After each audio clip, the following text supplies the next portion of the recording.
नमस्कार, मैं डॉक्टर रश्मि शर्मा आप सभी के अच्छे स्वास्थ्य की कामना करती हूँ। भारत में जहाँ कोरोना वायरस की दूसरी लहर घातक सिद्ध हो रही है, वहीं कोविड से ठीक हो चुके लोगों के लिए एक और तरह का संक्रमण सामने आया है। इसे म्यूकोरमाइकोसिस या ब्लैक फंगस कहा जा रहा है। ब्लैक फंगस क्या होती है? इसे कैसे पहचानें? कौन कौन लोग रिस्क पर हैं? इससे बचने के लिए क्या करें और क्या ना करें? इन सभी प्रश्नों का उत्तर आज हम इस वीडियो में पाएंगे।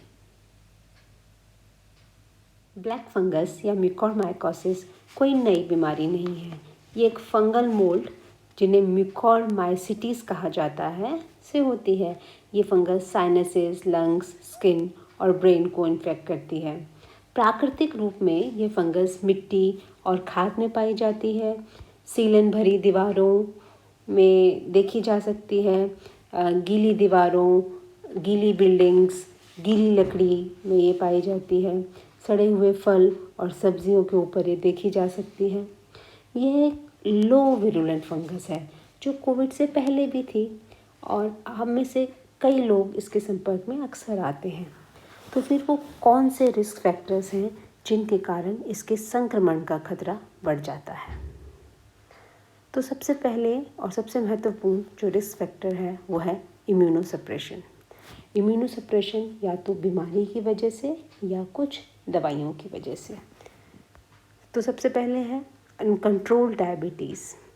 डायबिटीज़ के हर एक केस में संक्रमण का खतरा नहीं होता है, सिर्फ वही केस जिनमें कि ब्लड शुगर अनकंट्रोल्ड है। HIV या एड्स, कैंसर पेशेंट्स जिनका कीमोथेरेपी का इलाज चल रहा है, प्रोलॉन्ग्ड वेंटिलेटर्स, जो मरीज़ लंबे समय तक ICU में वेंटिलेटर्स पर रहते हैं, उनमें इस फंगस के संक्रमण का खतरा बढ़ जाता है। वेंटिलेटर्स में या ऑक्सीजन कंसंट्रेटर्स में प्रयोग होने वाले ह्यूमिडिफायर्स में नमी लगातार बनी रहती है और ये नमी फंगस के खतरे को बढ़ाती है।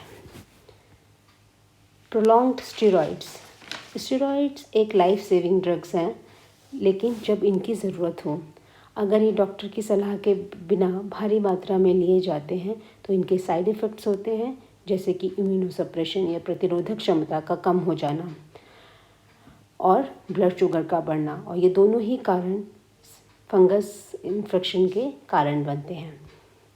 एंटी फंगल ड्रग्स अगर लगातार बिना डॉक्टर की सलाह के लिए जाएं तो ये फंगस को रेजिस्टेंट बना देते हैं। फिर फंगस बहुत तेज़ी से ग्रो करती है और दवाई उस पर असर नहीं करती। तो हम हमें देख रहे हैं कि कोविड-19 साथ में अनकंट्रोल्ड डायबिटीज़ और स्टेरॉइड्स का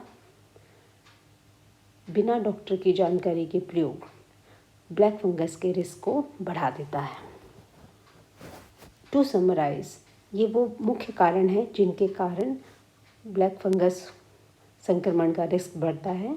कोमॉर्बिडिटीज़ जैसे कि मैलिग्नेंसी, पोस्ट ट्रांसप्लांट, पेरिकॉन्सोल therapy, uncontrolled diabetes mellitus, immunosuppression by steroids and prolonged ICU stay. Black fungus या म्यूकोरमाइकोसिस के लक्षण इस बात पर निर्भर करते हैं कि इसने शरीर के किस अंग को संक्रमित किया है।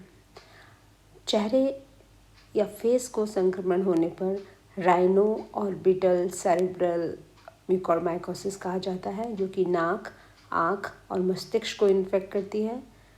पल्मोनरी इन्फेक्शन लंग्स में होता है। क्यूटेनियस जब त्वचा को इन्फेक्शन हो जाता है।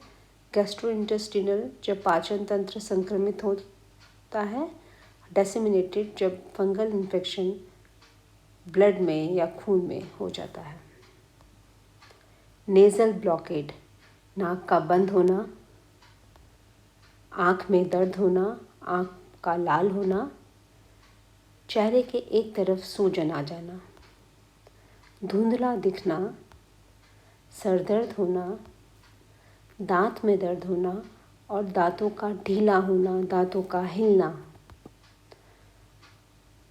नाक पर काले धब्बे दिखना या मुंह के आसपास काले धब्बों का दिखना, छाती में दर्द होना, खांसी, थूक में खून आना या खांसी के साथ खून आना, सांस लेने में परेशानी होना, पाचन तंत्र संक्रमित होने पर पेट में दर्द, उल्टी आना, उल्टी के साथ खून आना और रेक्टम में भी खून का जाना या स्टूल के साथ खून का पास होना, बुखार होना, चमड़ी पर या त्वचा पर छालों का हो जाना जो कि काले पड़ जाते हैं और उनके आसपास दर्द, सूजन और लालपन होना।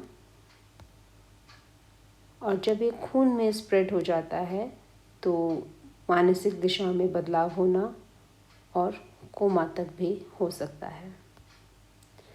तो ये कुछ सिम्टम्स हैं जिन्हें बहुत ध्यान से देखने की ज़रूरत है, जैसे आँख में दर्द, आँखों के आसपास सूजन, लालपन, बुखार, सर दर्द, खांसी, सांस लेने में तकलीफ, खून की उल्टी और मानसिक दशा में बदलाव। डायग्नोसिस में लक्षणों के साथ साथ थूक की जांच या नाक से निकले हुए स्राव की जांच और लंग्स का सीटी स्कैन किया जाता है, जिससे कि फंगल इन्फेक्शन का पता लगाया जाता है। इसके इलाज में एंटी फंगल ड्रग्स का प्रयोग किया जाता है और सर्जरी का भी प्रयोग किया जाता है। सर्जरी से गले हुए टिश्यूज़ या कोशिकाओं को बाहर निकाल दिया जाता है। प्रिवेंशन या बचाव ही इसके इलाज से ज़्यादा कारगर है। तो बचाव के लिए आपको क्या क्या करना है? वही उपाय करने हैं जो कि आप कोविड से बचाव के लिए करते हैं। मास्क का प्रयोग करें, धूल भरी जगहों पर मास्क ज़रूर लगाएं।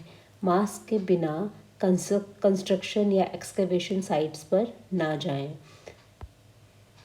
ग्लव्स पहने, मिट्टी या खाद के काम करते समय ग्लव्स ज़रूर पहने।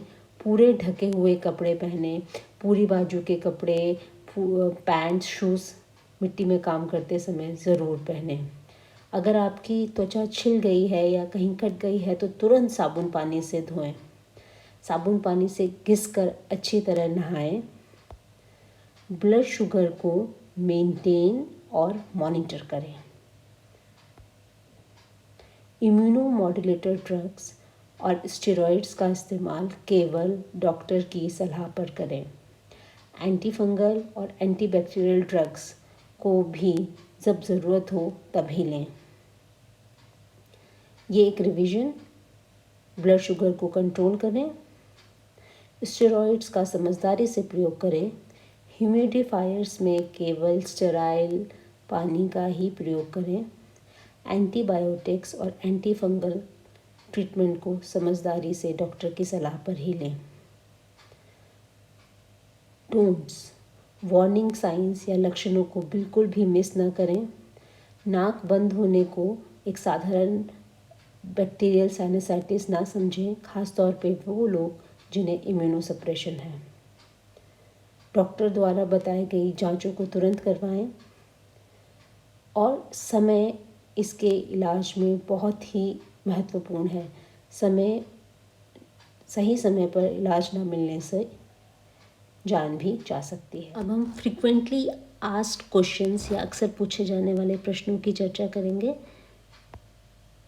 क्या कोविड के हर एक मरीज़ को ब्लैक फंगस से डरना चाहिए? तो इसका उत्तर है हर एक मरीज़ को इसके बारे में जानकारी होनी चाहिए, लेकिन इससे डरने की ज़रूरत नहीं है। अगर आपका इम्यून सिस्टम अच्छा है तो आपको डरने की कोई आवश्यकता नहीं है। लेकिन अगर आपकी ब्लड शुगर अनकंट्रोल्ड है, आप लंबे समय तक आईसीयू में रहे हैं और लंबे समय तक स्टेरॉइड का इलाज चला है, तो इसका संक्रमण का खतरा हो सकता है। क्या ये जानलेवा है? जी, अगर इसका सही समय पर उपचार ना किया जाए तो इससे मृत्यु भी हो सकती है, लेकिन अगर सही समय पर इसकी जांच हो जाए और इलाज शुरू हो जाए तो ज़िंदगी बच सकती है। अभी तक 50% डेथ रेट इसमें रिकॉर्ड किया गया है। क्या ये कॉन्टाजियस है या एक दूसरे से फैलता है? तो इसका उत्तर है नहीं। ये छूने से या मरीज़ की देखभाल करने से नहीं फैलता। फिर भी ऐसे मरीज़ों के के आसपास आपको मास्क और ग्लव्स का प्रयोग करना चाहिए।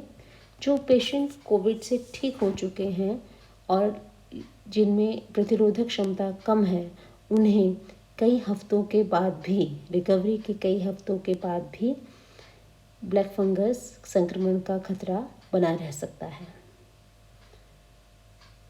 मैं आशा करती हूँ आपके कुछ प्रश्नों का उत्तर आपको मिल गया होगा।